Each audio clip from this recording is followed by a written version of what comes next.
Were Jenko jeans too baggy? Are labret piercings only for people with goatees? And is pot really the gateway drug that's going to ruin your life, despite what your mom may think? Don't take drugs!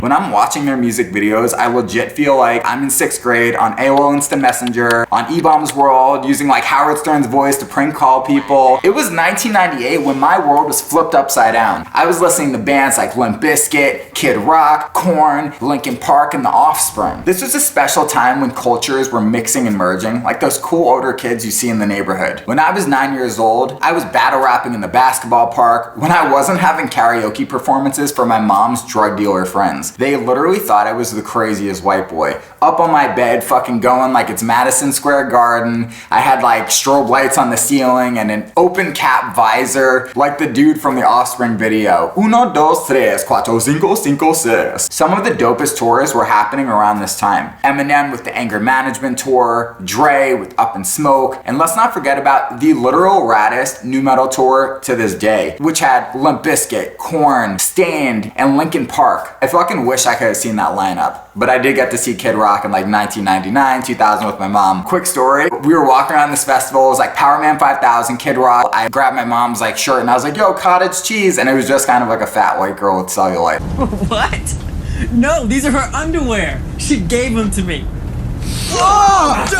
This is the beginning of the melting pot era, and my question is, did we do it best back then? Was this the peak of music and culture as we know it today? In this video, I'm gonna talk about the current state of music and some of the artists inspired by late 90s, early 2000s nu metal and alternative. Let me know in the comments what you guys think. My name is Alex Majewski, also known as J Sky, and with that being said, let's get into this shit. So for some of you Gen X, Y, Z babies, the first sighting of rap and rock would have to have been with groups like Public Enemy and Anthrax, and Ice-T's band Body Count. Yes, they were pioneers, but what came shortly after, it was way more fleshed out, better songs, better production, and a more advanced MTV. We would start to see street culture, conscious rap, metal, and punk music blend together before our eyes. The division of segregation was merging. Some did it better than others, and for those who failed to be authentic were labeled as a wimp. Who remembers Malibu's Most Wanted with Jamie Kennedy? Me and my friends watched that shit like every single day if we weren't watching 8 Mile. And this kid Lennon I grew up with down the block from me was the worst. I thought he was cool when I was like in 6th grade and he was in 8th and we were starting school, and I copied him and I bought the same like mid-top Air Force Ones, all white, black stitches. I showed up to the bus stop that first day of middle school and he fucking dogged me and tried to make me look like a loser in front of everyone. Fuck you, Lennon, but I'm sure you're not cool enough to be watching my channel anyway.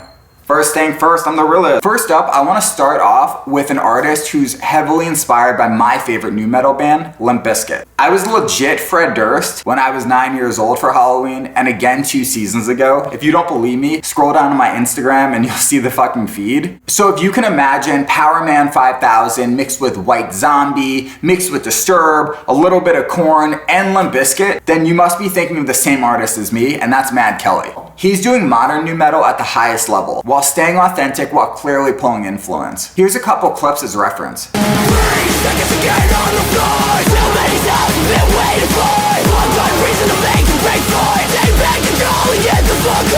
You could hear the industrial influence of Powerman 5000 and bands like Orgy and White Zombie, but blending even more EDM undertones. Screams and riffs, he must have taken a page from Disturbed's playbook. He also did a cover of Stupefy. And as for Korn, listen to this and tell me that it doesn't sound a lot like Twisted Transistor or Freak on a Leash. I can't decide what I need to get by. I don't feel so right. Next up is one of the most talented producer-songwriters, in my opinion, out today. And his name is Noah Thomas. Some of my favorite tracks he's worked on outside of his own solo records would have to be Sace 6, Jagger Henry, and even Landon Barker. He has brutal screams, lick guitar riffs, and some of the catchiest choruses I've heard this year.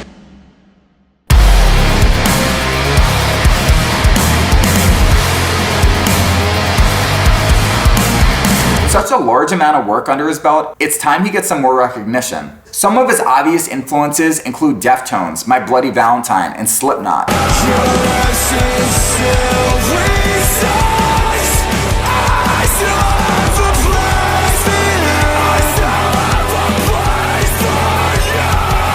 And when when he first started dropping music, he was a lot more influenced by emo rap, and he went under the producer tag Noah Made This, sounding a lot more like Lil Peep, Goth Boy Click, but like kind of mixed with pop punk and metal. Although Noah Thomas has a lot of influences from the late 90s, early 2000s bands like I mentioned before, he is super talented and he manages to package it in his own unique and original way. Next up is for sure one of the most popular artists on this list, and that's jxdn, specifically with his record When the Music Stops. I was fortunate enough to go to his release party back in June, hear some of the music for the first time, and it was a rad night. He has the most resources on this list. He's the biggest, so his team of writers and producers are top notch, including names like Andrew Goldstein, Travis Barker, Nothing Nowhere, and so many others. The first big influence I'm hearing in his music would be Deftones, in his song Wet Dreams It's You.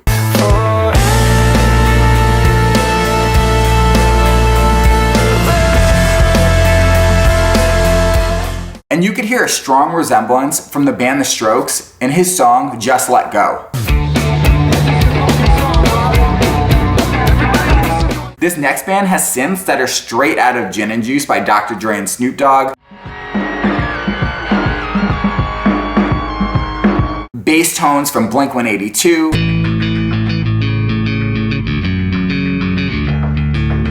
a little bit of Backstreet Boys like in their choruses and just in the videos, with the aesthetic of Good Charlotte. Not to be mistaken with the 2004 comedy Eurotrip, but this is Eurotripp. You may not have heard of them yet, but I bet you will in the next year or two. This band is maybe the most nostalgic, and it's for sure intentional. From the posters you see in their rooms and the videos, to the clothing they wear, the songwriting, everything they're doing is intentional as fuck, and they're doing some really cool things right now. Can't wait to hear the next single. Not to mention, all these bands are intertwined. Sace 6's producer is Noah Thomas, Sace 6's drummer is the drummer from Eurotripp, and the list goes on and on and on. It's no coincidence that some of the dopest alternative, new metal, pop punk that's out right now is kind of all from the same collective. I should have ran this with ChatGPT once. You didn't?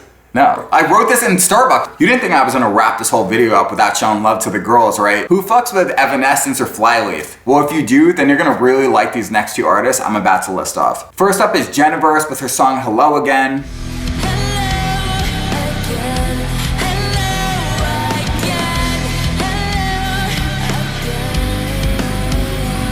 You could hear a little bit of Evanescence inspiration, maybe blended with Nirvana's Smells Like Teen Spirit. And Alexis Monroe. You can hear the heavy influence from Flyleaf. Tell me I'm wrong. Actually, fight me in the comments. Maybe these artists are too young to know exactly where this influence comes from. It's not their fault. They weren't there. They couldn't watch MTV Spring Break while couples were like rolling each other up as burritos while getting oil dropped all over them. They didn't get to see when Britney Spears had knee surgery and her boobs were bigger. It's not their fault. They weren't alive. And I was, and a lot of their producers are probably my age, and they're just like kind of picking and choosing the dopest stuff that they like from that era mixed with the new era. I feel like right now we have like new metal mixed with pop punk, mixed with emo rap, mixed with some other dope shit, and a little bit of OnlyFans. I'm excited for it. I'm fucking here for it. Every time these artists and producers are dropping new shit, it's getting better and better, from the music to the music videos to the production to the live performances. I want to thank everyone for tuning in. My name's Alex Majewski, also known as J Sky. Please like the video, comment below, subscribe to the channel, and let me know what you want me to talk about in the next video. Until next time,